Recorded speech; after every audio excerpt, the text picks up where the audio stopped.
Bonsoir mesdames, bonsoir messieurs. J'ai le plaisir de vous accueillir ce soir à l'auditorium Jacqueline Lichtenstein de l'Institut national d'histoire de l'art pour le 4e rendez-vous du cycle 2025-2026 des Trésors de Richelieu. Comme vous le savez sans doute, les Trésors de Richelieu sont organisés en partenariat avec les différentes institutions du site, à savoir la Bibliothèque nationale de France, l'École nationale des chartes PSL et l'Institut national d'histoire de l'art. Vous connaissez sûrement aussi le principe de ce cycle, puisque à chaque conférence, des œuvres qui sont conservées dans l'une ou l'autre des 3 bibliothèques partenaires de Richelieu sont sorties des magasins pour vous être présentées d'une manière qui se veut innovante. Ces œuvres sont questionnées par un chargé ou une chargée de collection et un historien ou une historienne de l'art qui nous livrent le fruit de leurs recherches, permettant ainsi de lever les interrogations et les doutes. Pendant ce temps, une caméra filme le document en temps réel au fil de la conférence, permettant ainsi à chacun d'entre vous de le voir de plus près. L'objet que nous allons présenter ce soir a été acquis récemment par la bibliothèque de l'INHA, grâce à la vigilance de Jérôme de la Tour, ici présent. C'est une gravure sur tissu désignée comme une représentation d'une Vénus du Titien. Elle appartient à une série dite Galerie royale des tableaux et elle a été imaginée par un personnage qui s'appelle Édouard Dagoty.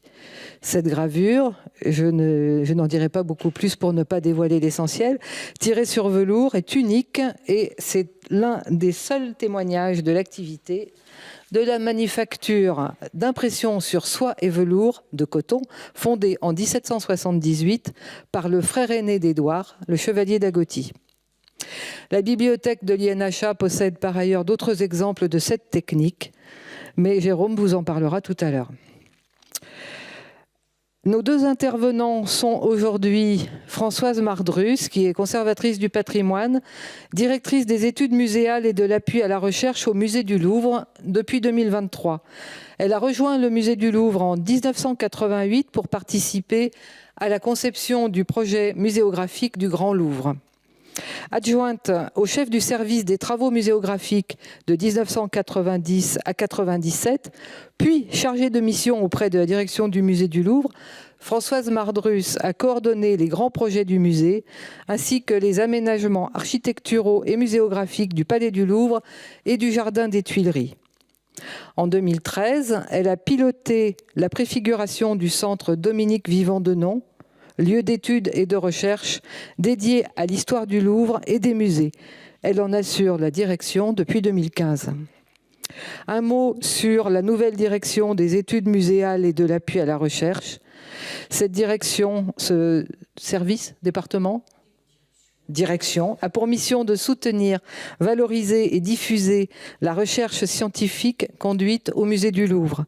Elle assure un appui au département de conservation et aux entités du musée dans le cadre des projets de recherche, contribuant ainsi à renforcer le rayonnement scientifique du musée. Elle constitue également un lieu de recherche dédié aux études muséales. Pour mener ses missions, elle peut accueillir des chercheurs en résidence et elle diffuse des travaux scientifiques sur une plateforme numérique. Elle a aussi en charge la conservation et la valorisation d'un fonds patrimonial sur l'histoire du Louvre, notamment un fonds d'objets archéologiques. Françoise Mardrus est ici aussi ce soir en raison de ses nombreuses recherches sur la galerie d'Orléans. Je vais chercher mon 2e papier. Jérôme de la Tour, pour sa part, est archiviste paléographe et conservateur en chef des bibliothèques. Sa thèse de l'école des chartes portait sur les frères Dupuy, bibliothécaires du roi au début du XVIIe siècle. Il a aussi publié le catalogue annoté de la bibliothèque de leur père, Claude Dupuy. Il a commencé sa carrière à la bibliothèque d'art et d'archéologie Jacques Doucet en 1999, puis il a rejoint tout naturellement la bibliothèque de l'INHA. Il est responsable des collections photographiques et des cartons d'invitation. J'ai été un peu longue, j'en suis désolée, mais avant de leur laisser la parole, je voudrais remercier, comme il est d'usage, les équipes techniques de l'Institut qui permettent la tenue de cette soirée, le service des moyens techniques, le service de la communication et le service des manifestations.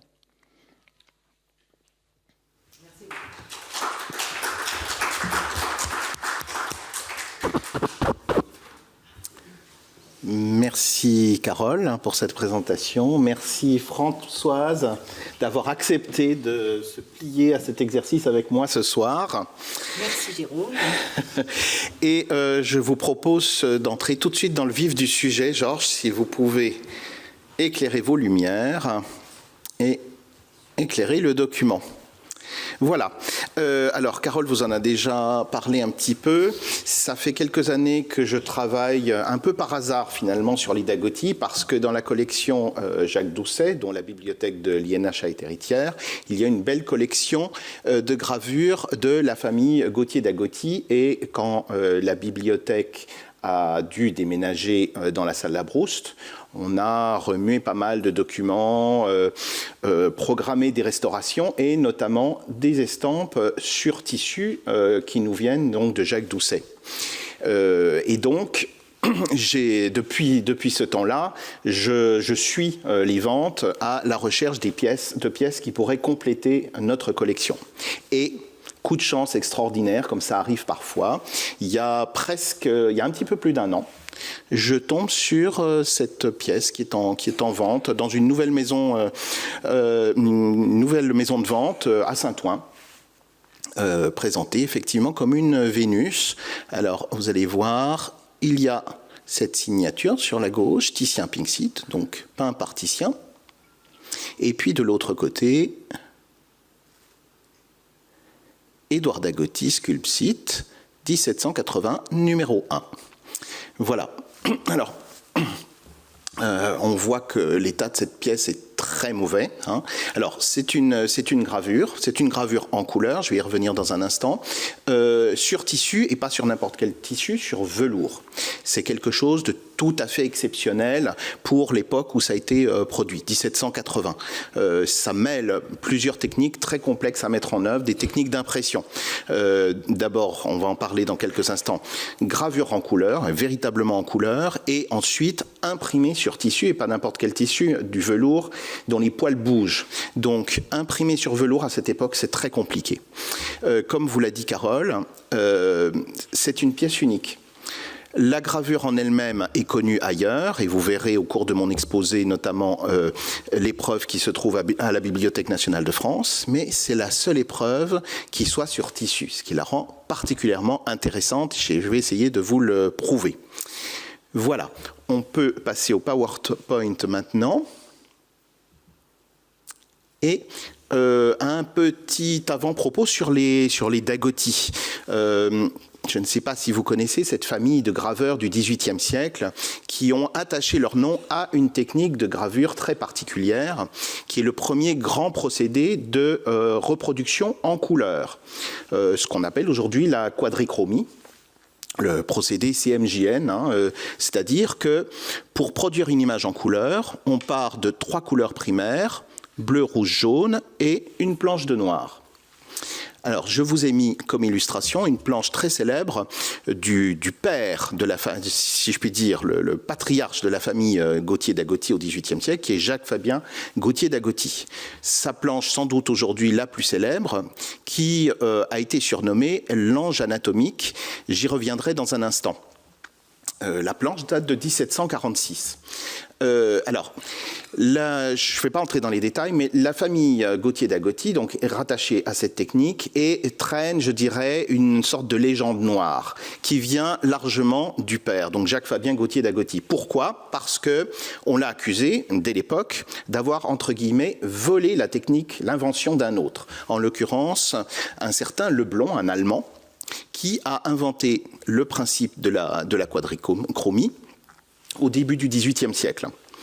Alors plus précisément, dans l'esprit de Leblond, s'inspirant des recherches d'Isaac Newton sur la lumière blanche et sa décomposition par un prisme, Leblond a imaginé qu'avec 3 couleurs primaires, on pouvait reproduire n'importe quelle teinte visible par l'œil humain.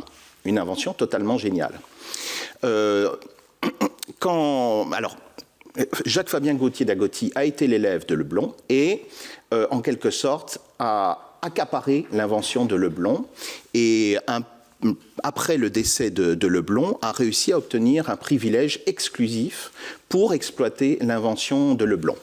Et autre crime, en quelque sorte, de Dagoty, alors que Leblond donc, imaginait idéalement de rester à de la trichromie, donc un procédé très pur de reproduction en couleur. Dagoty, qui avait bien compris les limites et la difficulté du procédé avec les moyens de l'époque, ajoute, lui, systématiquement la planche de noir. Donc c'est le procédé de la quadrichromie. Alors, les autres, ce qui a alimenté la légende noire des Dagoty et du père, c'est son caractère. Il est allé beaucoup plus loin que ça. Il a non seulement accaparé l'invention de Leblond, mais il l'a aussi critiqué. Et il a prétendu que Leblond n'avait rien compris à sa propre invention. Et il ne s'est pas arrêté en si bon chemin, puisqu'il a aussi attaqué les découvertes de Newton, carrément. Donc, c'est un personnage assez étrange, à vrai dire, Gauthier Dagoty, qui est passionné de tout, curieux de tout, mais spécialiste de rien et surtout pas un esprit scientifique. Donc, dès l'époque, il est très vite décrié, il a beaucoup d'ennemis. Et je dirais, du point de vue scientifique, parce qu'il publie beaucoup dans le domaine scientifique, et notamment il publie beaucoup de recueils d'anatomie, son travail est décrié parce que scientifiquement pas sérieux. Voilà, en quelques mots.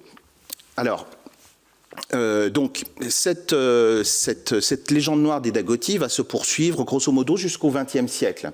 Ce qui fait que les Dagoty ont été quasi oubliés jusque, je dirais, dans les années 1940. Sauf des collectionneurs d'estampes, parce que les estampes de la famille Dagoty, on en verra un certain nombre, parce qu'elles sont en couleur, parce qu'elles ont été tirées en très peu d'exemplaires, sont très recherchées. Mais en dehors de ça, d'un point de vue artistique et d'un point de vue scientifique, parce que les Gauthier Dagoty ont produit beaucoup de recueils de planches scientifiques et notamment d'anatomie. Ils n'ont jusque dans les années, je dirais 40, aucun crédit et on ne les étudie pas. Ce qui va les remettre un peu sur le devant de la scène, ce sont les surréalistes, a priori après la Seconde Guerre mondiale, et a priori plutôt des surréalistes un peu marginaux. C'est pas breton, c'est plutôt des figures plus marginales, comme Léonore Fini, avec, je dirais, un surréalisme un peu plus sombre, qui s'intéresse, comme par hasard, à la production anatomique des Gauthier Dagoty. Et là, je vous montre une toile importante dans l'historiographie des Gauthier Dagoty, Léonore Fini, l'ange de l'anatomie.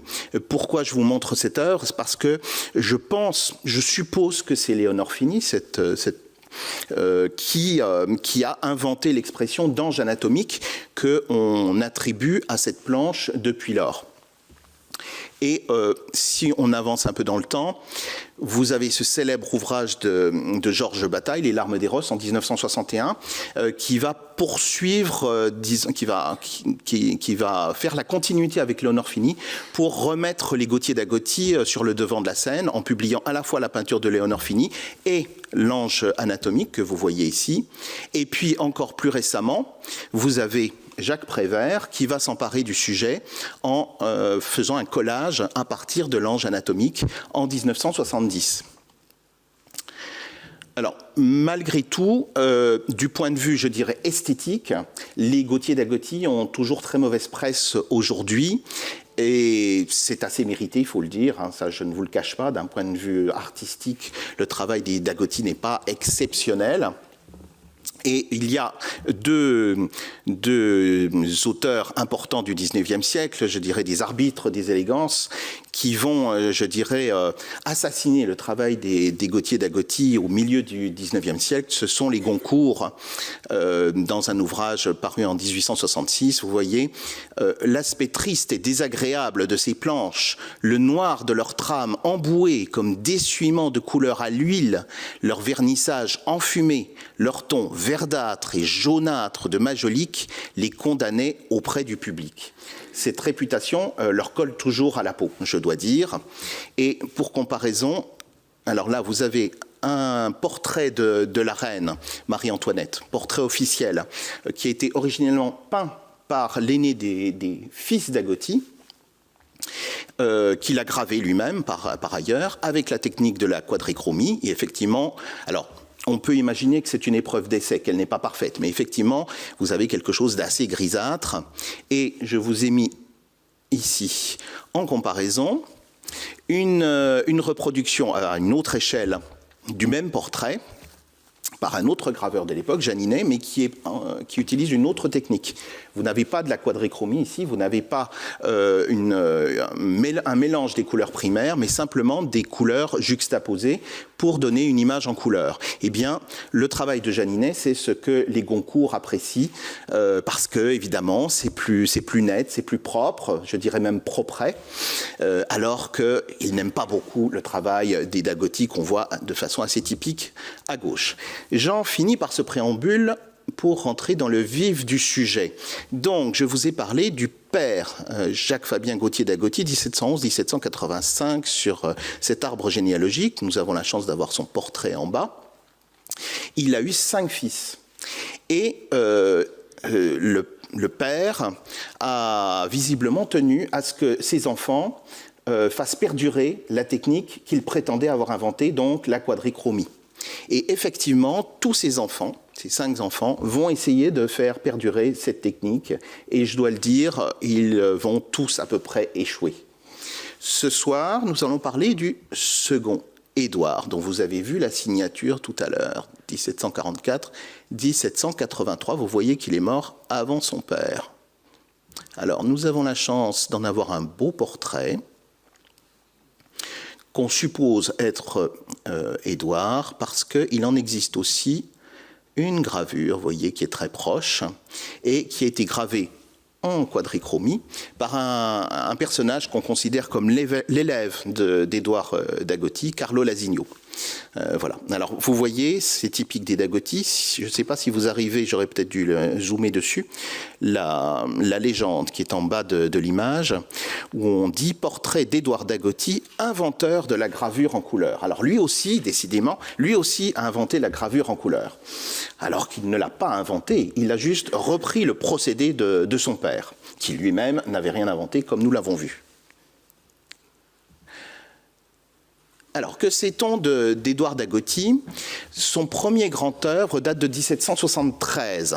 Et vous voyez, il marche totalement sur les traces de son père. Il publie ce cours complet d'anatomie. Et les planches qu'il publie sont tout à fait dans le style du père.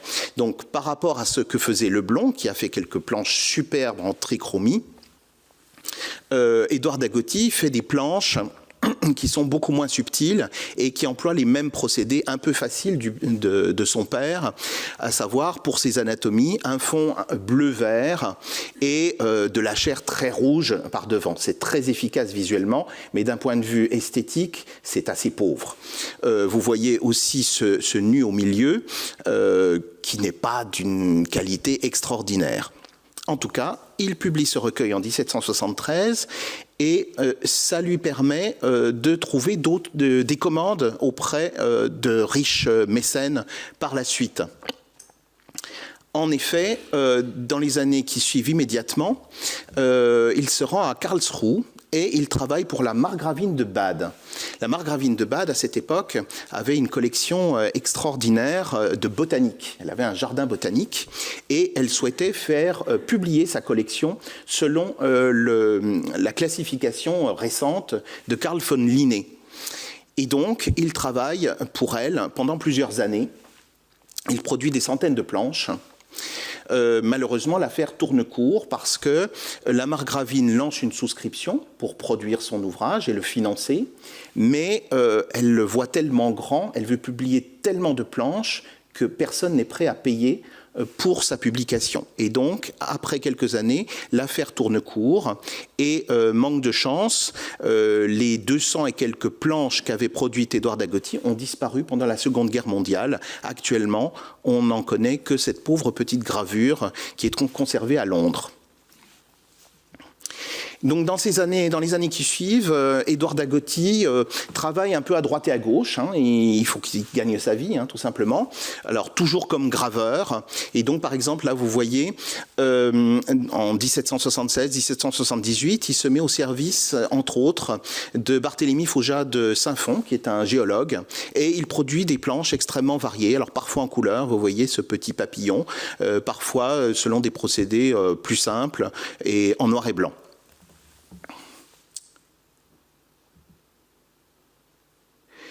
Mais, alors, une chose qu'on ne sait pas, c'est le rapport qu'entretiennent les fils avec leur père. Mais je pense que le père était extrêmement impérieux avec ses fils. Et le père avait une idée en tête. Il a produit beaucoup de recueils d'anatomie, mais je pense qu'il voulait prouver que le procédé qu'il avait amélioré, sinon inventé, était capable de servir pour reproduire les tableaux en couleur. Et dans son idée, évidemment, ça aurait été une révolution dans l'histoire de l'imprimerie du temps, puisqu'on aurait eu un procédé pour imprimer en couleur comme on le fait aujourd'hui, en fait. Donc l'enjeu, potentiellement, était énorme. Alors, le père avait fait des essais, vous en avez un, on connaît quelques planches, vous voyez, d'après Chardin. Et vous avez la gravure du père à droite, 1743, qui n'est pas si mauvaise. Voilà, mais ça n'était pas aller plus loin. Je pense que le père a poussé ses fils à aller plus loin. Et Édouard Dagoty va se lancer dans l'aventure. Alors, c'est à ce moment-là qu'on commence à s'approcher de la famille d'Orléans, puisque, on vous l'a expliqué, je crois, tout à l'heure, la gravure que nous avons achetée représente un tableau de la galerie du Palais Royal, donc appartenant au duc d'Orléans. Il se trouve qu'en 1776, au début de 1776, l'aîné des fils Dagoty, donc le frère aîné d'Édouard, Jean-Baptiste André, qui depuis plusieurs années essaie de s'insinuer autour de la famille royale. Il fait beaucoup de portraits. Il a donc réussi à faire le premier portrait officiel de Marie-Antoinette. Et bien en 1776, il obtient une commande sans doute importante. Et je trouve que ce tableau n'est pas suffisamment commenté. Il se trouve au musée Nissim de Camondo actuellement. Ce tableau qui lui est commandé représente la famille du duc de Chartres. Le duc de Chartres, donc, qui est l'héritier de la maison d'Orléans. Excusez-moi. C'est un tableau de famille. Vous avez au milieu la duchesse et le duc de Chartres. Vous avez sur la droite le duc de Penthièvre, qui est le père de la duchesse de Chartres.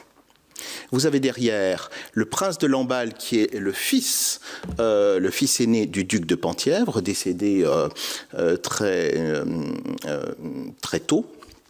Vous avez derrière lui la princesse de Lamballe, qui est la femme du prince, qui est censée avoir peint le tableau. Vous voyez, elle tient une palette à la main. Et puis, beaucoup plus important, le duc de Penthièvre tient entre ses bras Antoine Philippe d'Orléans, qui est le second fils du duc de Chartres. Et puis, au milieu en bas, vous avez Louis-Philippe. Louis-Philippe qui va devenir, beaucoup plus tard, le roi des Français.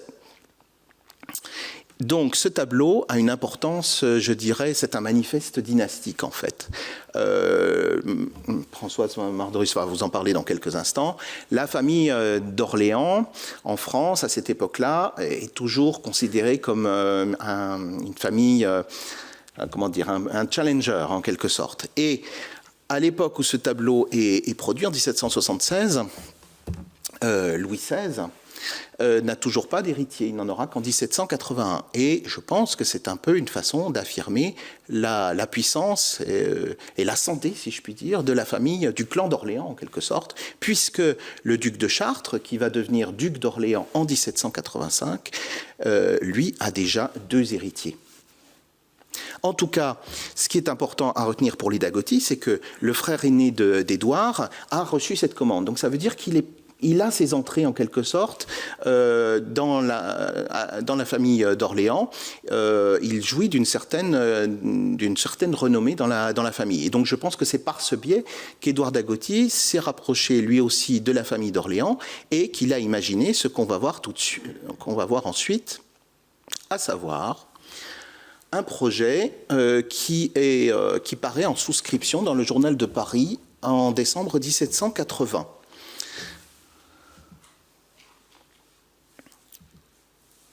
Édouard Dagoty propose de graver en couleur 50 tableaux tirés essentiellement de la collection du duc d'Orléans, qui se trouve au Palais Royal, d'après les premiers maîtres des écoles italiennes, flamandes et françaises. La suite doit être dédiée au duc de Chartres que nous venons de voir. Voilà, Édouard Dagoty rappelle ses petits titres de gloire. Grâce au recueil d'anatomie que nous avons vu tout à l'heure, il a réussi à être quand même membre de l'Académie des sciences, belles-lettres et inscriptions de Toulouse. Et puis, à la fin vers la fin du prospectus de souscription, vous avez la liste des gravures qu'il annonce. En tout cas, la première distribution de 12 planches. Et vous voyez déjà en tête, première classe, les Vénus du Titien, dont la fameuse Vénus que je vous ai montrée tout à l'heure. Si vous voulez acheter la suite de 12 estampes, vous vous présentez chez Édouard Dagoty qui, à cette époque, donc fin 1780, se trouve rue Saint-Honoré, juste à côté du Palais Royal, au numéro 192. Voilà, donc ce qu'on peut retenir, c'est que Édouard Dagoty propose une suite de 50 estampes en couleur, par distribution annuelle de 12 ou 13 planches, donc 4 fois 12 plus 2, 50 planches, qui doivent paraître à partir de la fin de 1781, en 400 exemplaires, ce qui est extrêmement ambitieux, je dois dire. Il propose de vernir les planches. Ça se fait effectivement souvent pour ce genre de gravure en couleur, parce que sans vernis, elles sont assez ternes. Avec un vernis, elles sont beaucoup plus lumineuses. Alors, le prix est très élevé. Il propose par souscription un prix de 18 livres par planche et ensuite, sans souscription, 24 livres. À titre de comparaison, Françoise vous parlera dans quelques instants du catalogue couché, catalogue de la Galerie d'Orléans qui va paraître à partir de 1786. Et dans le prospectus de ce catalogue, les planches qui sont en noir et blanc sont annoncées à un prix de 2 livres par planche. Donc vous voyez, le prix à la planche est absolument prohibitif, ce qui se comprend parce que le procédé, alors je n'en ai pas parlé, c'est de la manière noire, et donc il faut au minimum 4 planches sur cuivre. C'est extrêmement coûteux à produire. Le prospectus que je viens de vous montrer, qui est en jaune ici, est diffusé assez bien pendant l'année 1781, donc l'année suivante, à la fois en France, vous voyez, Mercure de France, Journal encyclopédique, et aussi un peu à l'étranger, notamment à Leipzig et à Rome. Alors, où se trouve cette adresse de Dagoty? Alors, effectivement, quand on regarde sur le cadastre de Paris, qui est un petit peu plus récent, 1810-1836, et qui se trouve aux archives de Paris, on peut trouver le numéro 192 indiqué dans le prospectus. C'est la première numérotation de la rue Saint-Honoré. On est au tout début des numérotations des rues à Paris. Et donc, effectivement, la boutique de Dagoty se trouve dans cet espace rouge. Alors, vous voyez, il y a plusieurs échoppes. On ne peut pas déterminer laquelle. On pourrait peut-être, mais je n'ai pas creusé la question. En tout cas, effectivement, vous voyez, le palais est juste à droite. Et si on regarde sur cette vue du palais dans son état de 1679, la boutique de Dagoty se trouve à peu près ici. À peu près, ce qui correspond à peu près à la sortie de métro que vous connaissez devant la Comédie Française. Il n'en reste rien. Voilà. Le quartier choisi par Dagoty, alors évidemment, il y a une proximité évidente avec la galerie du Palais d'Orléans, puisque les estampes doivent représenter ces chefs-d'œuvre, mais c'est aussi un endroit de vie intense. C'est vraiment un lieu de plaisir, de promenade, où on peut acheter des nouveautés. Et vous voyez cette magnifique gravure de Debucourt qui, je pense, plante bien l'ambiance. Je vous la montre aussi, cette planche de Debucourt, parce que vous voyez un procédé concurrent à celui des Dagoty à l'époque. Nous sommes en 1787.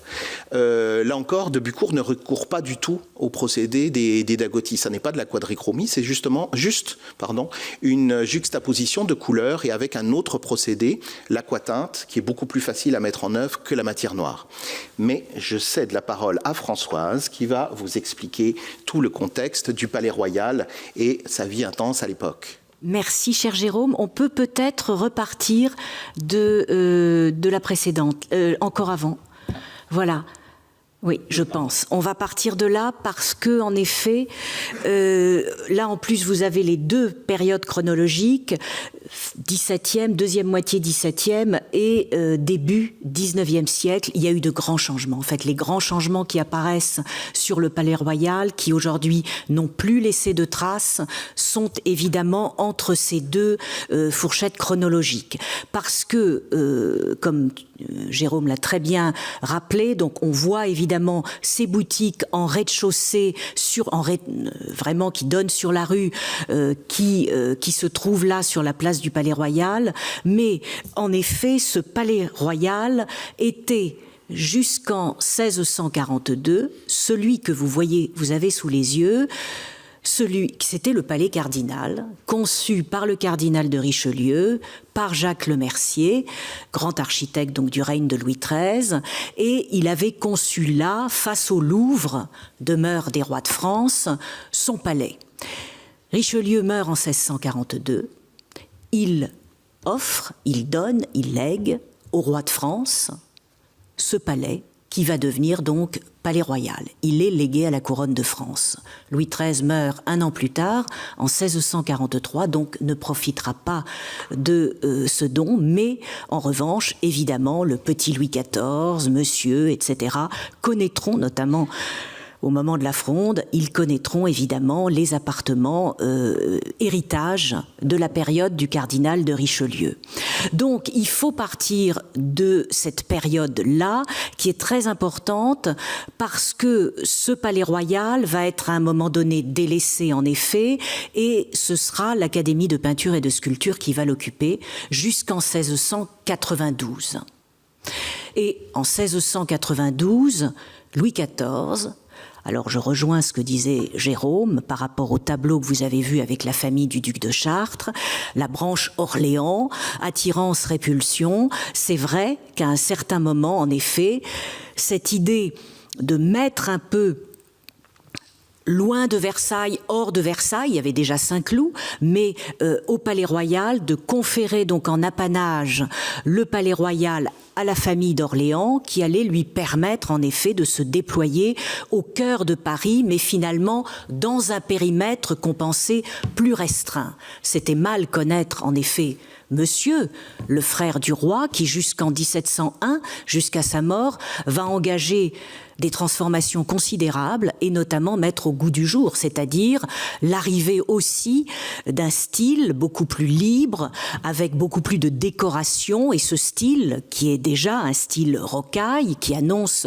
le règne de Louis XV, c'est celui que le décorateur Opnord, Gilles-Marie Opnord, va inscrire au Palais Royal. C'est la première fois donc que ce bâtiment se transforme et va devenir au cœur de Paris un enjeu très important d'un nouveau goût. Et le régent, le fils donc de monsieur, va continuer jusqu'à sa mort en 1723 à orchestrer la transformation de ce palais avec notamment la création d'une magnifique galerie pour ses tableaux, car il va acheter plus de 400 tableaux jusqu'à sa mort en 1723. Il ne les fera pas tous arriver, hélas, mais il a préparé les appartements pour cela, et notamment un pavillon en lanterne avec déjà les premières formules d'un éclairage zénital. Donc, il y a là à Paris, par rapport à Versailles, des éléments qui montrent une avancée considérable dans l'histoire du goût à ce moment-là. Et ça se situe au Palais Royal. Alors là, Jérôme, on peut partir carrément après, voilà. Et là, en effet, alors là, c'est le plan de Turgot que vous connaissez tous. Donc, on est sous le règne de Louis XV. Mais il faut savoir que dès la Régence, c'est un quartier qui se développe considérablement, et surtout la présence de la famille d'Orléans, et notamment du régent, va réunir en quelque sorte notamment le luxe et l'argent. On y attire les grands financiers, et notamment les frères Crozat, originaires du Sud-Ouest, mais qui vont s'installer rue de Richelieu, face au palais cardinal, enfin cardinal Mazarin, donc notre actuel évidemment siège là où se trouve la bibliothèque Labrouste et la galerie Mazarine. Mais il faut donc resituer ce quartier, son importance. Et on va, alors petite flèche, on va de la place des Victoires, qui vous voyez avec ce plan centré, la statue de Louis XIV au centre, qui évidemment a été détruite sous la Révolution, mais ce plan en étoile ensuite qui rayonne absolument magnifique, avec ici donc la rue qui va rejoindre, et on a vraiment ces deux axes majeurs ici et ici, avec la rue Saint-Honoré qui passe, et la rue des Petits Champs ici, vous avez la jonction jusqu'à la place Vendôme. Ça veut dire qu'entre la place des Victoires et la place Vendôme, en passant par le Palais Royal, la place du Palais Royal, toute la rue Saint-Honoré, vous avez là un axe extrêmement important. Se trouvent là tous les magasins de mode, Rose Bertin, tout le monde est installé là où les femmes, évidemment, mais pas que, viennent contribuer, depuis Versailles également, au déploiement des fastes de la mode qui se développe luxueusement à cette époque. Et vous avez comme corollaire aussi une architecture, que ce soit sur la place Vendôme, place des Victoires, une architecture aussi qui se développe en s'imprégnant considérablement de ce que monsieur puis son fils au Palais Royal vont développer comme esthétique rocaille. Et donc ce quartier, il est extrêmement important parce que la famille d'Orléans s'y implante et va la développer. Ce qui veut dire qu'à la mort du régent de 1723 jusqu'à la veille de la Révolution française, c'est-à-dire jusqu'à Philippe Égalité, il y a une transformation considérable et surtout, alors on peut peut-être passer, je crois qu'après il y a la chronologie, voilà. Donc, après le régent, son fils Louis, qu'on appelle Louis le Pieux, on va en reparler dans un instant sur la collection, ne s'est pas du tout occupé ni de la galerie, ni de déploiement considérable dans le palais. C'est son fils, donc le petit-fils du régent, Louis-Philippe, duc d'Orléans, donc qui entre son règne donc à partir de 1752, lorsqu'il succède à son père, jusqu'à sa mort en 1785, va faire de grands réaménagements. Et là, on change, on évolue. On va progressivement vers le retour à l'antique, vers une décoration que une nouvelle génération d'autres architectes vont élaborer, et notamment Contant d'Ivry, qui sera le grand architecte donc de Louis-Philippe, duc d'Orléans, jusqu'en 1785. Et donc ça modèle différemment le palais, mais en même temps, Louis-Philippe, duc d'Orléans, donc à sa mort, va léguer l'usufruit du palais royal à son fils, donc qui devient duc d'Orléans à son tour et qui devient Philippe Égalité. Il a hésité. Il ne lui a pas donné de son vivant l'usufruit de la collection de peinture. Il l'a conservée. Et à sa mort, elle est rentrée malgré tout dans le giron du duc d'Orléans et donc de Philippe Égalité. Ce qui veut dire qu'en 1785, Philippe Égalité se retrouve à la tête du Palais Royal, mais également de la collection de tableaux. Or, très vite, Philippe Égalité, alors qu'il n'est encore que duc de Chartres, vient solliciter son père pour faire du Palais Royal une vaste opération financière avec des immeubles de rapport et évidemment des boutiques, donc d'en faire entre guillemets un parc d'attractions, mais en effet, il élabore un projet, donc peut-être on peut à ce moment-là remontrer c'est un de Bucourt, voilà l'aquatinte de Bucourt, magnifique, qui montre de manière exemplaire, et il y en a d'autres bien sûr, ce que fut le Palais Royal, que Philippe Égalité a totalement transformé. Des boutiques, mais des boutiques, des cafés, donc des cafés, devanture café, ensuite au fond se transforme assez vite en fin de soirée en salle de jeu, voire en tripot. Et en effet, vous avez là un monde interlope, grand lieu de la prostitution parisienne, il ne faut pas se le cacher, mais en même temps lieu aussi de la politique, du journalisme, les marchands d'estampes, et il y a au Palais Royal une explosion de la chose illustrée, des journaux, des almanachs et en même temps de tous ces recueils. Et donc c'est très intéressant lorsque Jérôme m'a demandé évidemment de participer à cette rencontre. J'étais ravie parce qu'effectivement j'ai tout de suite vu la concurrence, ou plus exactement l'expérience d'Agotty qu'on va retrouver évidemment ensuite auprès de la collection d'Orléans. Alors il y a l'opération immobilière. J'enchaîne, Jérôme, je pense qu'on est encore dans la partie Philippe Égalité. Donc il lance cette opération immobilière, il transforme le Palais Royal en immeuble de rapport avec location, des boutiques, etc. Il installe un cirque au cœur du palais, au cœur du jardin. Donc, il y a également des cafés extérieurs, vous savez, avec les baraques qu'on sort au printemps. Et donc, il y a là un enjeu aussi extrêmement important, puisque c'est plus de 4 millions de livres de l'époque qui sont dépensés, ce qui à peu près ferait 45 millions d'euros si l'on voulait faire un rapprochement, en dépit évidemment des périodes dites très différentes sur le plan financier et économique, mais en même temps ça donne évidemment l'importance de ce que représentait cette transformation qu'il a fait en s'endettant énormément. Donc très vite, Philippe Égalité se trouve à la tête d'une montagne de dettes qu'il ne sait pas rembourser. Et ce que son père, évidemment avant de mourir, craignait se réalise. C'est-à-dire que la magnifique collection de peintures dont ils ont hérité, eh bien, plutôt que de la conserver dans cette galerie qui était ouverte au public, que les Dagotty ont dû visiter, que les artistes qui ont quitté en 1692 le Palais Royal pour aller au Louvre, où s'installe l'Académie de peinture et de sculpture, ils viennent la copier. Et la galerie du Palais Royal rivalise là véritablement avec celle de Versailles, parce que dès 1747, les critiques s'élèvent, notamment La Font de Saint-Étienne, grand critique avant Diderot, qui dit « On ne vient qu'au Palais Royal parce qu'à Versailles, les artistes ne peuvent pas copier les œuvres, on ne les voit pas.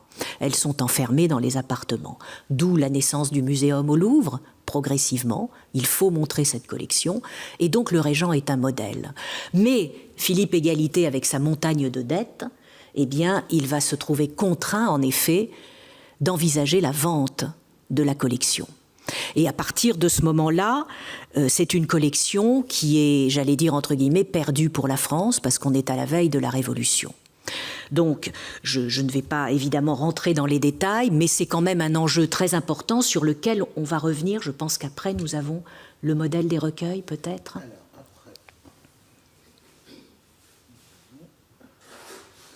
Donc voilà, on a, mais après l'expérience d'Agotty, sur laquelle Jérôme va revenir dans un instant, on a une expérience similaire, 3-4 ans après. Graver la galerie du Palais Royal. Alors, plus de 400 tableaux à peu près. Il y a certes des copies, mais il y a quand même des chefs-d'œuvre, notamment de l'école italienne, Titien, Véronèse, tous les grands, Vénitiens, Carache. Donc, je vous en ai montré quelques extraits. 352 planches gravées. Donc là, on est un peu au-dessus des 50 de Dagotti. 352 planches gravées par école. Et Jacques Couchet, graveur donc des ducs d'Orléans, va réaliser une véritable opération commerciale avec souscription bien sûr, prospectus qu'on voit dans la diapositive suivante, et il va réunir une équipe de 17 dessinateurs pour aller dessiner tous les tableaux avant de les faire graver. Donc une entreprise exceptionnelle dont la bibliothèque de l'INHA conserve les albums. Vous avez 6 merveilleux albums, format à l'italienne, qui enserrent tous les dessins, les 352 dessins préalables aux gravures, avec certains comme celui-ci en grisaille rehaussé de gouache. Alors on croyait que c'était le Léonard de Vinci de la galerie d'Orléans, qui est aujourd'hui à Saint-Pétersbourg, à l'Ermitage, qui n'est plus, on s'en est quand même rendu compte assez vite, mais qui est un Francesco Melzi, donc un léonardesque, disons, comme Bernardino Luini, mais en même temps un très beau pédigré et un très beau tableau qui fait très belle allure au milieu des galeries de l'Ermitage. Donc ça, c'est vraiment un enjeu très important parce qu'on est après l'expérience de Dagotti. Donc on a envie de se dire, Couchet a réussi ce que Dagotti n'a pas pu faire. En même temps, l'album de dessin 1786-91, on est vraiment pendant la Révolution. En même temps, l'album gravé, malgré les souscriptions, va peiner à être réalisé. On arrive en 1806. Donc, et on va trouver à travers toute l'Europe des souscriptions. J'en avais retrouvé à Munich, à la Pinakothek, on m'a sorti la souscription avec quelques planches. Donc ce prospectus est très intéressant. Je l'avais retrouvé il y a déjà maintenant 30 ans avec un collègue qui est maintenant conservateur à Versailles. Et Jérôme a la gentillesse, parce que je lui ai dit, bon, je l'avais publié, peut-être il en a retrouvé un très récemment, encore en librairie, donc que l'on trouve. Il est très intéressant parce que ce que l'on pense, et déjà Antoine Schnapper le pensait avant moi, enfin quand on en discutait ensemble, il est très probable que ce recueil gravé, il est quand même préalable à une vente, puisque très tôt, dès 1785, à la mort de son père, Philippe Égalité fait venir la maison Christie's, anglaise, pour estimer les tableaux. Donc on est là dans la même chronologie, c'est-à-dire qu'il y a là un enjeu très fort de vendre cette collection pour en faire évidemment une opération financière importante pour Philippe Égalité. Mais ce qui est intéressant, c'est que le prospectus, il est très louangeur, mais surtout, il essaye de dire que ce recueil gravé en 3 volumes, il est aussi beau que ceux que l'on trouve dans toute l'Europe aujourd'hui, que tous les grands princes font réaliser et qui voyagent à Düsseldorf, etc. Voilà. Je pense que là, on peut rentrer dans le vif du sujet. Nous revenons à la fameuse suite de gravures de Dagotti. Et la voici devant vos yeux ébahis, pour la première fois révélée, reconstituée. Ça n'avait pas encore été fait. C'est assez spectaculaire finalement, hein. Vu de loin, ça rend plutôt bien. Et alors, cette suite est extrêmement rare, hein. On a parlé tout à l'heure de 400, d'un tirage de 400 exemplaires, ils n'ont jamais été tirés, hein, en réalité. Donc la suite complète est extrêmement rare. Je ne sais pas s'il en existe une au monde. La BNF a la chance de l'avoir presque complète, hein. Il lui en manque qu'une, qui est la 3e que j'ai trouvée au British Museum. Et cette 3e planche, une des 2 Vénus dont on parle ce soir, est a priori extrêmement rare. Voilà. Alors, vous voyez, on retrouve ce qui est annoncé dans le prospectus, une première livraison découpée en 4 classes, et vous voyez qu'effectivement, vous avez un rythme ternaire à chaque fois, avec un morceau central et 2 pendants qui se répondent. Voilà, c'est la première analyse. Ensuite, ce qu'il faut observer, ce qui est assez curieux, c'est que Dagoty a imaginé que toutes ces estampes seraient de la même taille. Donc c'est très pratique si vous achetez ça, parce que toutes vos reproductions dans votre couloir ou dans votre salle à manger seront exactement de la même taille. Ce qui veut dire évidemment que parfois il a fallu faire des aménagements parce que les toiles, elles, ne sont pas forcément au bon format. Alors vous avez un exemple assez innocent, là vous voyez, il a fallu un petit peu retailler, pour s'adapter à ce format, mais il y a des fois c'est un petit peu plus compliqué. Alors un exemple assez cocasse, je me suis longtemps posé la question de cette estampe. Vous avez ici l'exemplaire de la BNF et l'estampe n'est pas au bon format, elle est trop petite.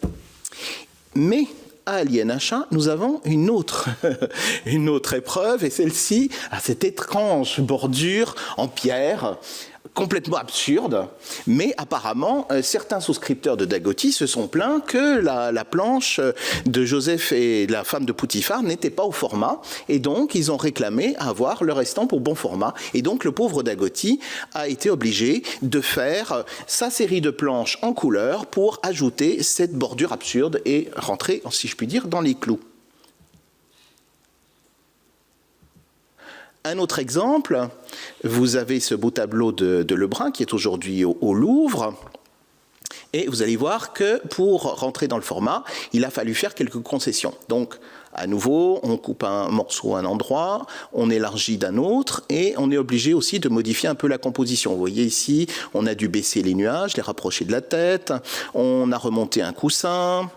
Il y a des détails qui sont plus ou moins bien reproduits, plus ou moins fidèlement. Et puis aussi, il y a des problèmes de couleur. Vous voyez que le travail a peut-être été fait un petit peu vite, puisque vous avez des couleurs qui ne sont pas conformes à l'original. Je crois, Françoise, que vous aviez certains commentaires à faire sur certaines reproductions par rapport au tableau de la Galerie d'Orléans. Ah oui, ce qui est intéressant, c'est qu'on a essayé, grâce au travail de Jérôme, on a essayé du coup de retrouver évidemment les tableaux là où on pouvait les localiser par rapport aux reproductions et donc de Dagoty. Donc ça, c'est très intéressant. Alors, on a déjà vu la Vénus à la coquille qui est à Édimbourg, donc qui est attribué évidemment à Titien, donc dans les collections du duc d'Orléans, et qui était une œuvre en effet qui apparemment faisait sensation. Et puis on retrouve, alors vous avez vu l'Alessandro Turchi, parce que Alessandro Veronese et Alessandro Turchi, le précédent, on peut peut-être le montrer pour nos... voilà, avant... Oui, ou juste... Voilà, celui-là. Il est intéressant... Excusez-moi. Ah mais Jérôme a fait un travail absolument spectaculaire, je peux vous dire, de mise en place, de la mise en scène de ce PowerPoint. Donc c'est intéressant parce que ce tableau est un tableau sur cuivre, hein, ce sont des tableaux très petit format, très précieux, donc évidemment ce que vient d'expliquer Jérôme avec la mise au carré et l'adaptation ne donne pas la réalité de ce que représentent évidemment dans la galerie les formats originaux de ces tableaux. Donc le fait de créer ces recueils de gravures homogénéise et homothétise en quelque sorte l'ensemble de ces œuvres. C'est très différent quand même du ressenti face aux œuvres dans une galerie en 3 dimensions. Et le Turchi, ce sont des tout petits tableaux avec un fer très fin. Et Turchi est un artiste, à ne pas confondre avec Paul Veronese, est un artiste du début du XVIIe siècle. Alors on peut revenir, merci Jérôme, donc à Paul Veronese, puisque on a également... Alors on retrouve, voilà, cette Leda et le cygne, qui était une œuvre extrêmement, non seulement suggestive, comme vous le voyez, mais en même temps extrêmement célèbre. C'est une œuvre aujourd'hui qui est parvenue dans les collections du musée Fesch à Ajaccio, parce que le cardinal Fesch, évidemment, au moment de la traçabilité de ces œuvres, au moment de leur grande vente, puisqu'elles ont été vendues en Angleterre, et ensuite certaines ont retraversé la Manche et se sont retrouvées dans l'Europe entière, et notamment le cardinal Fesch, évidemment, grand amateur d'œuvres d'art, avait réussi à acquérir ce très beau Paul Veronese qui est toujours au musée Fesch. Donc c'est très intéressant parce que dans le discours de Jérôme, vous verrez qu'il y a quand même un engouement, il faut le dire, pour le Régent, pour les grandes machines de la Renaissance italienne, et notamment les œuvres mythologiques à caractère fortement érotique. Les amours des dieux, toutes les grandes scènes de métamorphose, évidemment, on les retrouve, et là, Jupiter se métamorphosant auprès des nymphes, c'est un jeu, évidemment, très très fort dans cette collection. Ensuite, alors, évidemment, autre élément très important, on continue dans les amours des dieux et les métamorphoses avec Jupiter et Io. Alors, j'ai retrouvé cette photographie et on s'est dit que c'était très bien de vous la montrer comme ça parce que, évidemment, c'était un ensemble déjà pour le duc de Gonzague à Mantoue au XVIe siècle, lorsque Corrège, le grand peintre italien, l'a conçu. C'était un ensemble, Leda, Io et d'autres encore. Mais il se trouve que Leda et Io étaient bien dans la collection du Régent, puisqu'elles étaient parvenues par la collection de Christine de Suède, etc. Mais Louis, le fameux Louis le Pieux, le fils du Régent, il n'aimait pas du tout les scènes mythologiques et érotiques de son père. Et donc, la scène le visage extrêmement sensuel du baiser qui est en train de se produire sur Io ne lui a certainement pas plu, puisqu'il a immédiatement fait découper les têtes. Il a découpé la tête, alors moi je peux le dire aussi quand même, de la Leda aussi. Les deux, il a découpé les deux têtes. Et on a retrouvé avec Jérôme, et encore merci à lui, donc Charles-Antoine Coipel, le peintre des ducs d'Orléans, donc à ce moment-là, et donc de Louis d'Orléans, lui a dit, écoutez, quand même, c'est des toiles importantes, Corrège, et par conséquent, lui a repris les deux visages, il a récupéré les toiles, et à ce moment-là, en sa possession, il va les revendre. Et c'est Frédéric II de Prusse qui va les acheter, et donc, raison pour laquelle on va les retrouver à Berlin. Mais à Berlin, donc, l'une des deux n'a pas succombé au bombardement de la Seconde Guerre mondiale. Donc, Io a été détruite. Leda est toujours à Berlin, à la Gemälde Galerie, que vous pouvez voir avec une tête revue par Coipel. Donc, c'est très intéressant cette histoire, et on la retrouve, donc, on voit bien aussi qu'on retrouve évidemment tous ces fils conducteurs dans les choix de Dagoty. Alors là aussi, même schéma pour ce Cupidon taillant son arc. C'est une œuvre extrêmement reproduite, copiée. Le chef-d'œuvre original, en tous les cas une des plus belles versions, est celle du Kunsthistorisches Museum de Vienne. Ça n'est pas celle du Régent. Celle du Régent apparemment est à Stockholm, donc on en a des preuves depuis 1991, avec tout le pédigré de la collection de Christine de Suède, etc. Mais donc vous voyez aussi cette attirance, évidemment, et les enjeux d'un peintre comme Parmesan, dans lequel l'allongement des formes, évidemment, crée aussi une vision très sensuelle et érotique, incontestable. Bougneux a été créé donc 1779, c'est un artiste français, donc pas dans la grande collection du Régent. C'est une œuvre qui a été commandée par Louis-Philippe d'Orléans en 1779, donc qui vient orner les salons du Palais Royal, mais de Contant d'Ivry, dans ces nouvelles architectures. Mais là, c'est Bethsabée Aubin. C'est encore évidemment une nudité féminine qui va très bien dans l'homogénéité des œuvres de la Galerie d'Orléans. Alors effectivement, j'ai essayé de comprendre un peu comment cette première livraison, la seule qui nous est parvenue, a été constituée. Alors il y a plusieurs façons de l'analyser. La plus simple déjà, c'est de regarder les écoles. On voit que ce qui domine très largement, c'est l'école italienne. Ensuite, l'école française, qui est quand même présente. Et puis, quoi qu'annoncé au prospectus, l'école flamande fait piètre figure, même si vous avez quand même cette belle gravure d'après Peter von Moll. Premier niveau d'analyse. Ensuite, la provenance des toiles. Alors, ce qui est assez surprenant et qui m'a surpris dès le départ, c'est que Édouard Dagoty vend en quelque sorte son projet comme la reproduction des tableaux de la Galerie d'Orléans, mais en fait, dans cette première livraison, il n'y en a pas tant que ça. Vous voyez, la Galerie du Palais Royal, c'est 6 sur 12, la moitié. D'où vient le reste ? Vous avez beaucoup de particuliers qui prêtent leurs œuvres à l'entreprise de Dagoty. Vous avez John Arthur, un fabricant de papier peint, pour les 2 fameuses Vénus. Tiens. Vous avez un joaillier pour le Peter von Moll, et puis Laurent Grimaud de La Renière pour ces 2 autres tableaux. Et puis enfin, un tableau qui vient d'une église, l'église des Carmélites de Paris. Si on regarde maintenant les sujets, ce qui domine très clairement, alors là je considère les 4 classes, vous avez 2 classes qui sont consacrées à la mythologie gréco-romaine. Et puis la deuxième classe est consacrée, entre guillemets, à la religion, en tout cas Ancien et Nouveau Testament, et un portrait de saint. Et puis enfin, vous avez cette 3e classe, si elle veut bien, la dernière, voilà, si elle veut bien s'afficher, qui est assez énigmatique. Donc on retrouve un petit peu de mythologie, on retrouve un petit peu d'Ancien Testament, et puis, ma foi, une baigneuse qui est là pour faire pendant à la baie de Sabé, mais qui n'a pas d'autre logique particulière.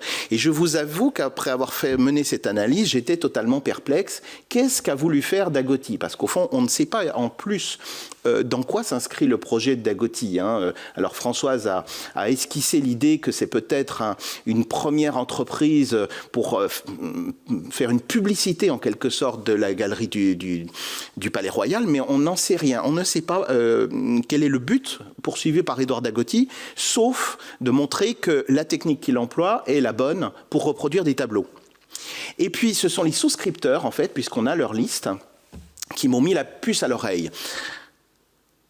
J'avoue que je suis un petit peu naïf, mais en lisant, en épluchant la liste des souscripteurs, je me suis aperçu que si la plupart achètent l'ensemble de la série, il y en a qui retirent certaines planches expressément. Je prends celle-là, mais je ne prends pas celle-là.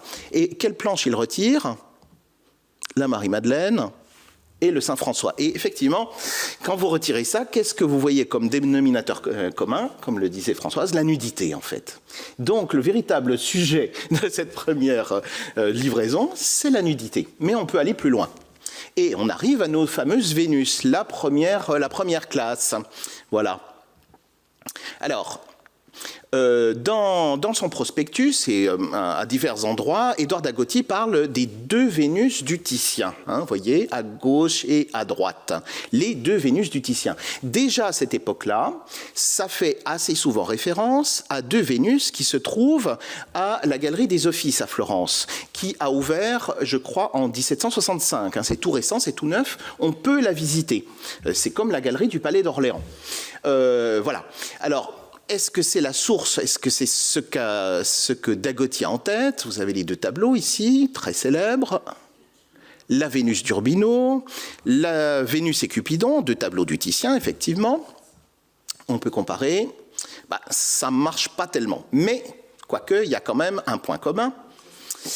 Voilà, c'est la 2e Vénus. Vous voyez, donc, le tableau de la Vénus d'Urbino, alors là aussi c'est tout un poème, c'est la star à cette époque-là de la Galerie des Offices, évidemment à cause de son sujet. Je pourrais dire que c'est un peu l'origine du monde du XVIIIe siècle. Un tableau considéré comme extrêmement érotique, extrêmement sulfureux, je vais y arriver, à cause évidemment de la main posée sur le pubis et le regard de Vénus qui s'adresse à nous de façon très provocante. Alors, Dagoty a trouvé une autre version, un peu plus sage, où Vénus ferme les yeux. Mais la main reste quand même là. Et la source de cette gravure, bien sûr, c'est la Vénus de Dresde, la Vénus de Giorgione. Alors, Dagoty dit Vénus du Titien, il n'a pas entièrement tort, puisqu'effectivement, encore aujourd'hui, il y a de longs débats sans fin pour savoir qui a véritablement peint cette Vénus endormie très célèbre. C'est probablement majoritairement Giorgione, mais on sait que Titien y a mis la main. Donc, il n'a pas tort. Reste l'autre Vénus, celle qui nous intéresse ce soir. Et là, si vous connaissez un petit peu l'histoire de l'art, il y a un problème, parce que à cette époque-là, normalement, une Vénus, vous ne la représentez jamais de dos. Ça ne se fait pas. Voilà. Il y a des exceptions, bien sûr, et celle à laquelle j'ai tout de suite pensé, c'est ce fameux tableau de Velázquez, la Vénus au miroir, au milieu du XVIIe siècle. Et, d'après les spécialistes, si Velázquez a cette idée, ça n'est pas tout à fait par hasard. C'est parce qu'il est allé à Rome, et à Rome, il a pu voir une sculpture très célèbre, qui est l'Hermaphrodite Borghese. Effectivement, vous voyez, ça ressemble beaucoup. Et en plus, vous voyez, c'est très subtilement fait de la part de Velázquez, puisque vous voyez cette façon d'insister sur ce renversement de la figure avec le miroir, enfin le visage qui se reflète dans le miroir. Donc vous avez l'Hermaphrodite Borghese, une sculpture très célèbre du XIIe siècle, d'après un original grec perdu. Et vous voyez où je veux en venir. En fait, notre Vénus du Titien, c'est l'Hermaphrodite Borghese. Alors ça pose un problème. Vous avez cette signature Titien-Pinxit. Le problème, c'est que l'Hermaphrodite Borghese a été découvert en 1608. Or, Titien est mort en 1576. Il ne peut pas avoir reproduit l'Hermaphrodite Borghese. C'est pas possible.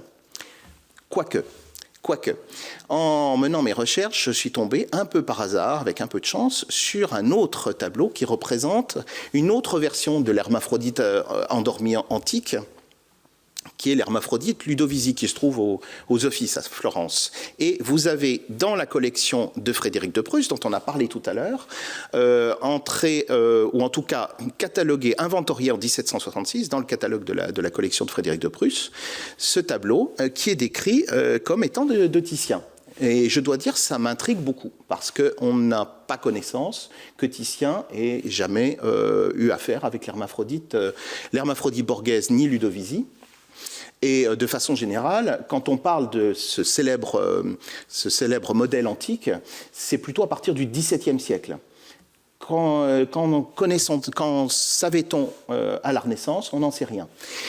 Et selon moi, il n'y a pas de fumée sans feu. Si on a deux toiles, deux reproductions assez éloignées, une donc à Potsdam, près de Berlin, une à Paris, qui sont attribuées au Titien et qui représentent des hermaphrodites, je pense qu'il y a un fond de vérité là-dedans. Et c'est tout à fait intéressant, je pense, pour l'historiographie, parce qu'à ma connaissance, on n'a jamais mis, encore une fois, en rapport Titien et l'hermaphrodite Borghese.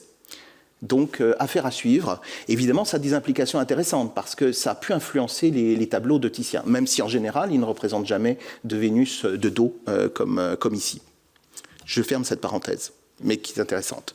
Le possesseur des deux tableaux qu'a reproduit Dagotti, eh bien, c'est ce marchand, ce fabricant de papier peint, John Arthur, qui est un Écossais, et qui, lui, contrairement au Dagotti, a très bien mené son affaire, a fait fortune dans le papier peint. Alors, vous voyez, on retrouve ici le Palais Royal, le Louvre, et puis de l'autre côté de la Seine, la manufacture de John Arthur, puisqu'à cette époque, vous savez, à Paris, il y avait des manufactures partout. Et il a tellement bien réussi dans son affaire qu'en 1788, et il obtient le titre de manufacture royale pour sa manufacture. Et à cette occasion, il fait faire ce magnifique dessin, sans doute aquarellé et gouaché, qui représente du bas jusqu'en haut, il y a 6 étages, son affaire. Je passe un peu, excusez-moi, voilà. Et détail assez extraordinaire, c'est cet extraordinaire showroom qui se trouve au dernier étage. Alors, la manufacture était visitable. Et vous voyez, c'est absolument extraordinaire. Vous avez des serres, vous avez une terrasse, vous avez des bustes, plein de plantes. Et ce qui paraît assez incroyable, vous voyez, 2 fontaines. Et on se dit, non, là, c'est trop, c'est un petit peu exagéré. Mais non, je pense qu'elles sont tout à fait réelles, puisqu'on en trouve mention dans les guides touristiques de Paris à cette époque-là. Et je dirais que d'un point de vue technique, c'était faisable à l'époque. On pouvait alimenter une pompe avec du bois ou du charbon pour faire remonter de l'eau jusque sur les toits. Donc vous voyez quelque chose d'assez extraordinaire. Et je me plais à imaginer que nos 2 Vénus pouvaient se trouver dans cet espace. Je ne peux pas le prouver, mais c'est une hypothèse assez séduisante. Pourquoi ? Parce qu'en fait, ce qui est assez étrange, c'est que notre John Arthur n'est pas collectionneur de tableaux. Il n'est absolument pas connu pour ça. Et donc, je suis allé voir son inventaire après décès, assez tardif, 1805. Il y a quelques tableaux, effectivement, dans sa maison, mais pas grand-chose, pas des tableaux intéressants. Par contre, on retrouve bien, donc c'est bien lui le possesseur des deux Vénus, apparemment, dans sa bibliothèque, item, un grand tableau. Alors, l'autre Vénus, je ne sais pas où elle est passée.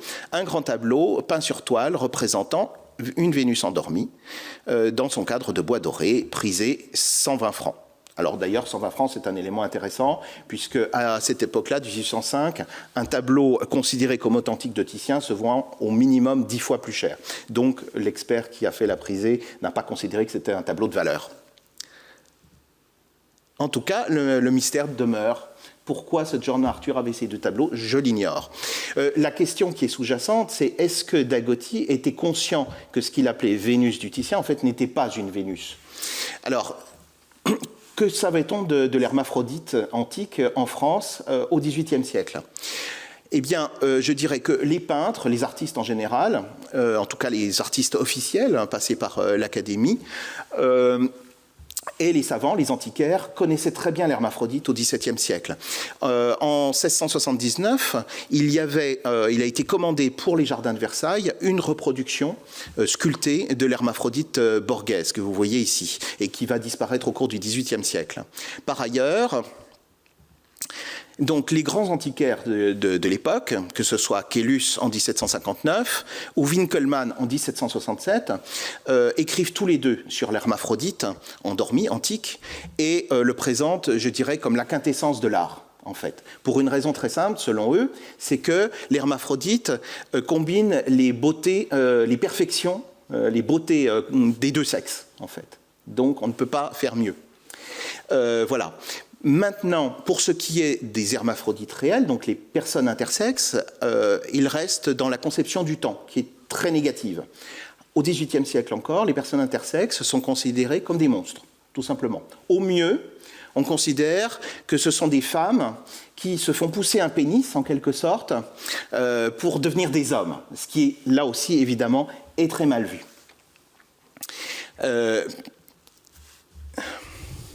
Alors, malgré tout, le XVIIIe siècle est un siècle important pour le sujet, puisqu'on sort, je dirais, de la conception mythologique de la personne intersexe, l'hermaphrodite, et on commence à se poser des questions sur les personnes réelles. Et c'est là qu'on va revenir au père Gauthier d'Agoty, qui a beaucoup gravé d'anatomie, comme je vous l'ai dit tout à l'heure. Ah, alors j'ai oublié, excusez-moi.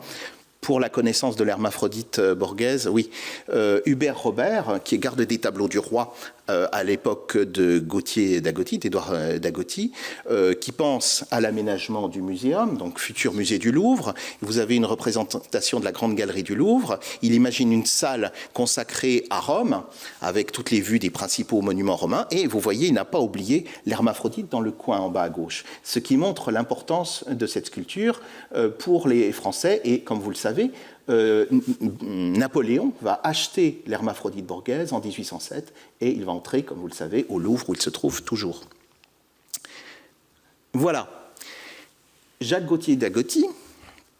Fabien Gauthier d'Agoty, en 1749, publie une dissertation sur l'hermaphrodite. Et je crois qu'il est le premier à publier, et en couleur, les organes d'un hermaphrodite. Et il va récidiver quelques années plus tard. Il republie les mêmes planches en plus petit, il y en a plusieurs, et même une planche de dissection anatomique, dans sa publication, qui est une sorte de périodique qu'il appelle Observations sur l'histoire naturelle, sur la physique et sur la peinture. Et ne riez pas, lui-même publie dans cette revue, les Observations sur l'histoire naturelle, une longue dissertation sur les escargots. Puisqu'évidemment, comme vous le savez, les escargots sont hermaphrodites. Et alors c'est assez drôle, je dois dire, parce que dans sa dissertation, il dit qu'il a disséqué des escargots pendant 2 mois et demi pour comprendre comment étaient formés les organes mâles et femelles des escargots. Et il avoue d'ailleurs, pour une fois, qu'il a échoué et qu'il n'a pas résolu l'énigme. Tout ça pour dire que Édouard d'Agoty, le fils, ne pouvait pas ignorer tout cela. Et donc, quand il a proposé cette Vénus du Titien, il savait pertinemment que ce n'était pas une Vénus, mais que c'était hermaphrodite. Et je pense que le public qui achetait aussi ces gravures le savait pertinemment. La conclusion de tout cela, c'est qu'en fait, cette première classe, elle a été soigneusement composée par Édouard Dagoty pour proposer en fait ce qu'il y avait, selon lui et selon le public de l'époque, comme de plus érotique dans l'histoire de l'art au XVIIIe siècle. Donc, l'hermaphrodite borghèse, l'Io qui a été détérioré, qui a été vandalisé par Louis d'Orléans, et puis la Vénus de Giorgione, qui est une variante en fait de la Vénus d'Urbino, extrêmement érotique. C'est ça l'intention affichée en fait d'Édouard Dagoty. Alors je passe très vite parce que je crois que nous sommes proches de la fin. On a la chance d'avoir beaucoup de documents sur l'entreprise de Dagoty. En fait, son dossier de faillite. Donc vous avez aux archives de Paris le registre de souscription, vous avez tous les souscripteurs et les planches qu'ils ont choisies, les registres de dépenses pour les 2 années d'exercice, et puis en 1782, le dossier de dette. Voilà. Et grâce à ça, on peut savoir exactement comment Édouard Dagoty a travaillé. Et alors là, je vais très vite, je simplifie. Mais ce qui est intéressant de signaler, c'est que Édouard Dagoty signe sa planche de son nom, sculpsite, hein, donc j'ai gravé. Mais en fait, il n'a pas tant gravé que ça. Le projet qu'il a lancé, c'est toute une équipe. C'est vraiment une petite entreprise. On le sait grâce à ses documents. Donc il est un peu le maître d'œuvre, en fait, Édouard Dagoty. Mais il a avec lui 2 peintres qui font les copies des tableaux, donc ils vont notamment au Palais Royal pour faire des copies, et puis 7 à 8 ouvriers pendant 2 ans qui travaillent pour lui. Plus son frère, un de ses frères cadets, Fabien Dagoty, qui l'aide à faire les planches. Et d'après ce qu'on voit dans les documents, il semble que Édouard Dagoty, en fait, ne gravait pas la planche principale, celle qui donne le lin en quelque sorte, qui est la planche de noir, parce qu'il était très mauvais dessinateur, en fait. Et donc, on voit dans ses dépenses qu'à chaque fois, la planche de noir est payée 150 livres, ce qui est une grosse somme. Il l'a fait faire par quelqu'un d'autre. Je pense que lui faisait plutôt la partie couleur. Et ce qui est assez logique aussi d'une autre façon, puisque les Dagoty, la couleur, c'est leur affaire. Donc c'était sa chasse gardée en quelque sorte. Voilà. Je passe sur les détails. L'entreprise était absolument folle. Ça n'a l'air de rien pour nous, 12 simples gravures en couleur. Mais à l'époque, avec la technique employée, la quadrichromie, c'est un travail gigantesque. Et en fait, Édouard Dagoty va se ruiner. Il va avancer 55 000 livres pour mener son projet. Et il va faire faillite, en fait. Alors je passe sur les détails. Non seulement il fallait produire les planches, mais il fallait faire de la publicité autour, on l'a vu tout à l'heure. Donc il fallait aller voir les journaux pour publier des annonces, faire de la publicité. Et puis il y avait aussi toute la relation avec les souscripteurs. Il fallait aller voir les souscripteurs. Il y en a qui disaient « Oui, je suis intéressé, mais est-ce que vous pourriez me montrer un échantillon ?» Je ne suis pas sûr. Donc il fallait leur présenter les planches, qu'ils fassent leur choix. Parfois, certains souscripteurs changeaient d'avis. Et puis il y a aussi le problème que des souscripteurs, ça n'est pas une source de revenus très fiable. Il y en a qui payent d'avance, il y en a qui veulent payer au fur et à mesure, il y en a qui promettent de payer et qui ne paient jamais. Et puis enfin, il faut le dire, Dagoty a eu à faire face à de nombreux détracteurs, puisqu'évidemment la famille Gauthier-Dagoty, surtout à cause du père, traînait une réputation assez effroyable. Et donc vous avez notamment ce dialogue par lettres entre Campan, maître de la garde-robe de la comtesse d'Artois, qui écrit à Angivilliers, qui est un personnage très important, le directeur général des bâtiments du roi, qui est une sorte de, je dirais, de ministre de la culture d'aujourd'hui, qui a les cordons de la bourse. Et vous voyez ce que dit Campan du travail de Dagoty, ses enluminures. Il méprise absolument le travail de Dagoty. Et puis Angivilliers renchérit. Je doute que malgré cette annonce brillante, c'est-à-dire le prospectus que nous avons vu tout à l'heure, des horreurs comme ces estampes trouvent beaucoup d'acheteurs. Alors c'est assez méchant parce qu'en fait, quand on épluche le registre de souscription, Dagoty a quand même reçu 79 souscriptions, donc c'est pas si mal. Mais ça ne va pas sauver son entreprise. Donc vous voyez, 1780, il présente à la cour les premiers essais, les premières planches. Décembre 1780, publication du prospectus que nous avons vu tout à l'heure. 1781, il récolte les souscriptions, il essaie de produire au maximum, il commence à livrer des planches. Il fait des livraisons partielles, 5 planches et puis les 7 ensuite. Donc il y a quand même un certain nombre de clients qui ont reçu les 12 planches. Et puis en 1782, c'est la fin. C'est-à-dire que voilà, la première livraison est disponible en février, mais en même temps, il dépose le bilan en quelque sorte. Il ne peut plus payer, il ne peut plus s'endetter. Et donc, il est aux abois. Il doit vendre son stock de cours complets d'anatomie, ce qu'on a vu tout à l'heure, le recueil que je vous ai montré au début. Et d'ailleurs, c'est assez cocasse. Il passe une annonce dans le journal de médecine et il se fait passer pour mort, parce qu'il ne veut pas trop que ça se sache qu'il fait ça. Donc, il prétend qu'il est mort. Et en décembre 1782, c'est la fin. Il arrête totalement, il met un terme à l'entreprise. Donc, il n'y aura pas plus de 12 gravures sur les 50 prévues initialement. Et puis, en 1783, on perd sa trace. Il s'enfuit, en fait, je pense, pour échapper à ses créanciers. Et il meurt de maladie à Florence, le 8 mai 1783. Voilà. Voilà. Et en épilogue, en guise l'épilogue, il reste à régler la question du tissu. Pourquoi cette gravure est en tissu? Alors, Carole a vendu un peu la mèche tout à l'heure. Oui. En fait, ce qui s'est passé, c'est que le frère aîné, à cette époque-là, a ouvert une manufacture d'impression textile avec le procédé de quadrichromie, ce qui était un petit peu une folie, parce qu'encore une fois, c'est un procédé très coûteux. En plus, il imagine d'utiliser la quadrichromie sur velours, c'est très difficile à faire, ça coûte très cher, et le résultat n'est pas très séduisant, et donc il a du mal à trouver preneur. En tout cas, ce qui se passe, c'est que lui aussi a des difficultés financières, et en 1782, il est face à ses créanciers, lui aussi, et donc il domicilie sa boutique, en quelque sorte, chez son frère, donc au Palais Royal. Et je pense qu'à cette époque-là, et c'est même certain, il utilise les plaques de son frère pour la Galerie d'Orléans, pour les tirer sur velours. Et c'est pour ça que nous avons cette épreuve unique. Il y a dû y en avoir d'autres, mais elles sont tellement fragiles qu'elles ont disparu, que vous avez cette épreuve unique tirée sur velours et qui a dû être proposée au public. Alors en fait, cette pièce-là était prévue pour être accrochée au mur, puisqu'il y avait à cette époque une certaine mode de tableaux sur velours, accrochés dans son intérieur. Voilà.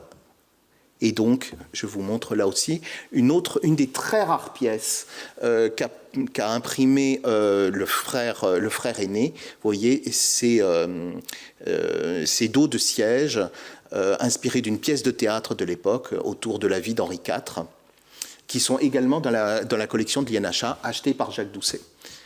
Et donc, vous voyez, avec ces 4 gravures, vous avez toute la production connue de la manufacture du frère aîné d'Édouard Dagoty, manufacture de tissus imprimés en quadrichromie. Et j'en ai fini.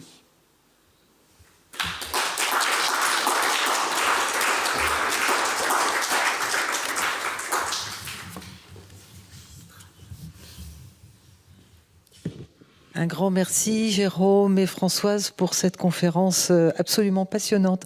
Je voudrais savoir si vous avez des questions.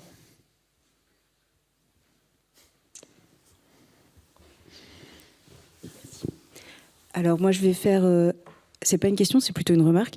Je voudrais juste ajouter que la gravure que vous avez sous les yeux a été restaurée grâce au mécénat de la Société des Amis de la Bibliothèque d'Art et d'Archéologie, montrant par là que la bibliothèque est intéressée à ces questions depuis Jacques Doucet, effectivement, puisque, comme le disait Jérôme, il y a eu au moins 2 pièces de ces tissus, de ces gravures sur tissu qui ont été achetées par Jacques Doucet, et que ça continue jusqu'à aujourd'hui.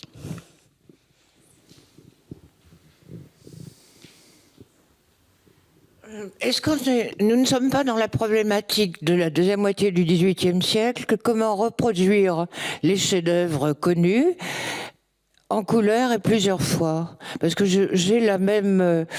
la même, je sais pas comment dire, le même processus. On découvre les plaques de porcelaine et on copie des chefs-d'œuvre qu'on met exactement aux mêmes dimensions, même quand c'est une fresque. Et toutes les plaques de porcelaine éditées au début du XIXe siècle reprennent des gravures, reproduire en couleur plusieurs fois, fois. C'est la même... et j'ai l'impression qu'on cherche justement à faire connaître, à diffuser ces chefs-d'œuvre, mais en couleur. Parce en noir et blanc, on savait très bien le faire. J'avais même un métier de coloriste chez les graveurs. Mais en couleur, et plusieurs fois, on cherche. C'était juste... Vous avez tout à fait raison. Il y a un appétit, effectivement, pour tous ces tableaux qui ne sont pas encore forcément très accessibles à l'époque. On l'a dit à plusieurs reprises. Donc, effectivement, c'est un moyen de les diffuser. On est quand même dans la période pré-industrielle. On va avoir très vite, au début du 19e siècle, les expositions des produits de l'industrie où on voit que déjà ces procédés se mécanisent, se renforcent. Donc oui, ça je pense que... en cire, pardon, avec Caylus, tous les procédés qu'on a inventés dans cette deuxième moitié du 19e siècle, peinture en cire, l'encaustique, enfin Hanson. Ça dure assez longtemps, cette problématique, même avec les expositions des produits de l'industrie. Les papiers peints, là on voit avec Arthur, La question des papiers peints dont Jérôme a parlé avec Arthur, c'est assez exceptionnel parce que on voit que plus on remonte, plus on voit qu'au XVIIIe siècle déjà, ça commence à se généraliser. Donc on est dans des enjeux vraiment de transformation. Je pense aussi, pour en avoir discuté, on en a discuté tous les deux au début. C'est vraiment, et c'est là où le Palais Royal a joué un rôle, dans ce côté expérimental. Souvenez-vous, John Law, l'agiotage sous la Régence, le papier-monnaie, c'était un peu tôt. Mais du coup, il y a vraiment une volonté chez ces familles, parce qu'en fait, ce sont des généalogies de familles, de développer des procédés. Alors, il y a aussi, je pense, un côté rentabilité, puisqu'on voit que c'est des gens qui s'engagent, qui s'endettent énormément. Oui, d'ailleurs, Édouard Dagoty a pris des risques insensés. C'est assez invraisemblable son affaire. D'autant plus que j'en ai pas parlé, mais j'ai parlé tout au long de Quadrichromie. En fait, il ne maîtrisait pas bien le procédé. C'est trop compliqué à faire, puisque c'est vraiment un jeu de devinette. Il n'a pas de moyen de décomposer l'image en couleurs primaires. Donc, il doit se dire, là, il faut mettre du rouge, là, il faut mettre du bleu. Ah, là, on est dans un entre-deux, qu'est-ce que je vais mettre? C'est beaucoup d'essais, c'est très, très long. Je ne sais plus ce que je voulais dire. J'ai perdu, évidemment, le fil.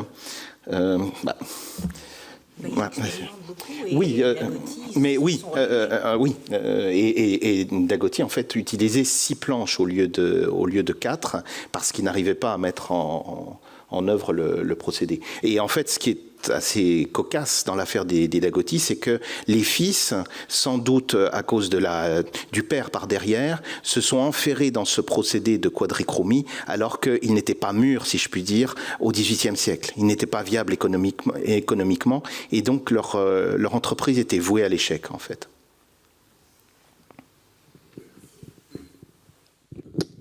C'est étonnant que le support soit un velours de coton et pas un velours de soie. Parce que c'est quand même le matériau, et ces pièces-là, vos pièces sont contemporaines pratiquement des velours Grégoire qui sont Grégoire, c'est un tout petit peu après, je crois, chronologiquement. Mais enfin, c'est la soie c'est tout à fait étonnant que ce soit du coton. Alors, bonne question. Alors, il faut peut-être mettre coton entre guillemets ou parenthèses. Sauf erreur de ma part, le frère aîné parle de velours de coton. Il parle de soie et de velours de coton. Donc là, par exemple, je ne sais pas si on a encore l'image, non, on ne l'a plus. Les dos de siège, c'est de la soie. A priori, le velours, c'est un velours de coton. Mais à vérifier, il faudrait le vérifier avec des professionnels qui pourraient nous confirmer l'hypothèse. Vous avez tout à fait raison. Ça s'analyse, oui. Oui, tout à fait. Les estampes sur tissu, c'est souvent plutôt sur des satins. Ça peut être sur des taffetas, mais c'est toujours de la soie. Ou alors ensuite le coton, ça va être l'indiennage, c'est autre chose, quoi. Oui, mais Oberkampf, tout ça, c'est les Indiennes, c'est d'autres choses. Parce que sur coton, ça permet le garançage qu'on ne peut pas faire sur la soie. C'est autre chose. Mais effectivement, d'un point de vue technique, ça serait la question serait à creuser avec des spécialistes. Ça, je vous avoue que je ne suis pas allé si loin dans l'analyse. En tout cas, vous parlez des velours Grégoire. C'est là que ce que je vous ai montré à la toute fin est important parce que l'entreprise de manufacture d'Agoty aînée était totalement oubliée, était inconnue. Et donc, quand on trouvait ce genre de pièces dans des collections, on disait c'est du velours Grégoire. Mais non. Je peux vous assurer que le Louis XVI que je vous ai montré et la Vénus que je vous ai montré n'a rien à voir avec le velours Grégoire. Et finalement, pour le coup, je pense que la technique des Dagoty était plus élaborée et plus viable économiquement que celle de Grégoire, qui elle aussi a fini par disparaître parce qu'elle n'était pas viable économiquement. Est-ce que la pièce que vous avez, est-ce qu'on a le verso? Est-ce que le verso est accessible? Il n'est pas accessible. Il n'est pas accessible. Oui, ça a été monté. Oui, tout à fait. Oui. C'est marouflé, oui. Sur un velours Grégoire, c'est tissé. Donc le verso, vous voyez tout. Si c'est imprimé sur une face, le verso enfin, il y a peut-être une transparence, mais enfin, en principe, le verso n'est pas. Tout à fait. Il n'y a pas de verso là. Oui. Alors, autre question. Par ailleurs, il y a un Dagoty qui était un miniaturiste à Bordeaux. Est-ce qu'il y a un lien? Tout à fait. C'est les descendants. Et effectivement, c'est ça qui est intéressant, c'est que la génération des fils ont tous fini très mal. Et ils ont tous fait faillite et ils sont tous morts jeunes. C'est une vraie hécatombe, si je puis dire. Mais la génération suivante, au 19e siècle, elle a réussi. Et comment elle a réussi? En revenant à des techniques beaucoup plus traditionnelles. La peinture sur porcelaine, des Dagoty au 19e siècle, c'est des techniques totalement éprouvées. Il n'y a rien de nouveau, il n'y a pas d'innovation. Mais ça marche, ça se vend. Alors que le procédé révolutionnaire des Dagoty du XVIIIe siècle, techniquement c'est très séduisant, mais économiquement c'est une catastrophe. Donc le miniaturiste qui a peint toute la société bordelaise au début du 19e est le fils d'un de ceux-là. Alors, j'avoue que comme beaucoup de gens, je finis par m'y perdre. Je crois que c'est un des fils d'Édouard. Ah oui. Mais sous réserve que d'erreur. Oui. Il y a les miniaturistes d'Agoty à Bordeaux et il y a les porcelainiers qui sont à Paris. Voilà, au 19e siècle, en fait. Il y a deux branches principales.